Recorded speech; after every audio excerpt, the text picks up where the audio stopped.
তো তোমরা সবাই কেমন আছো? আশা করি সবাই ভালো আছো। আজকে আমি তোমাদের সাথে শেয়ার করব শ্রী শ্রী হরিশয়নী একাদশী কবে পড়েছে আর এই একাদশীর দিন কি করতে পারবে কি করতে পারবে না পালনের নিয়ম। তো পঞ্জিকা অনুসারে এটি দেওয়া আছে, তো চলো আমি তোমাদের সাথে এটি শেয়ার করছি।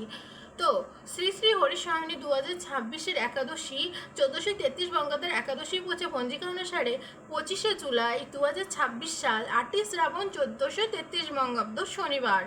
একাদশী তিথি শুরু হচ্ছে 24শে জুলাই 2026 ইংরাজি তারিখ, 7ই শ্রাবণ 1433 বঙ্গাব্দ শুক্রবার, দিন 10টা 34 মিনিটে।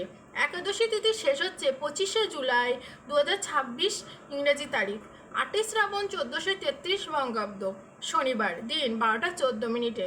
একাদশীর পালনের সময় হচ্ছে 26শে জুলাই 2026 ইংরাজি তারিখ, আর বাংলা তারিখ হচ্ছে 9ই শ্রাবণ 1433 বঙ্গাব্দ রবিবার, পূর্বাহ্ন 9টা 32-এর মধ্যে।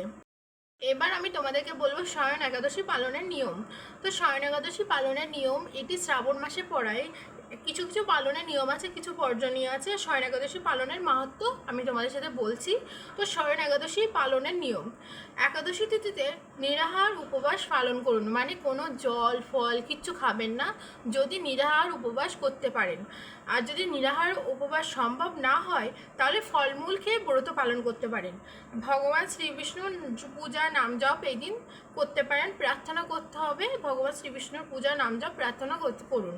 আচ্ছা, চতুর্মাসে কী কী বর্জনীয়? চতুর্মাসে শ্রাবণ মাস, এই শ্রাবণ মাসে আপনারা চতুর্মাস হচ্ছে শ্রাবণ মাস, ভাদ্র মাস, আশ্বিন মাস আর কার্তিক মাস।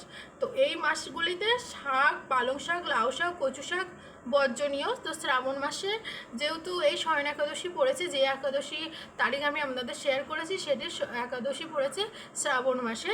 তো শ্রাবণ মাসে শাক, পালং শাক, লাউ শাক, কচু শাক বর্জনীয় আছে।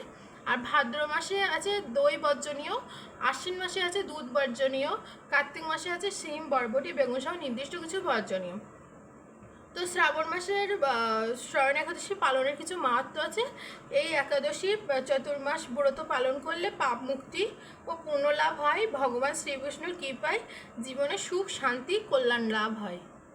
তো এই ছিল আজকের ভিডিও, শয়ন একাদশীর পালনের নিয়ম, তারপরে বর্জনীয় কী কী, একাদশী পালনের মাহাত্ম্য, শয়ন একাদশী কবে। তো যদি ভিডিওটি ভালো লাগে অবশ্যই চ্যানেলটিকে সাবস্ক্রাইব করুন আর আমার ভিডিওতে অবশ্যই লাইক করুন। কিছু তথ্য জানার জন্য অবশ্যই কমেন্ট করুন। ধন্যবাদ বন্ধুরা।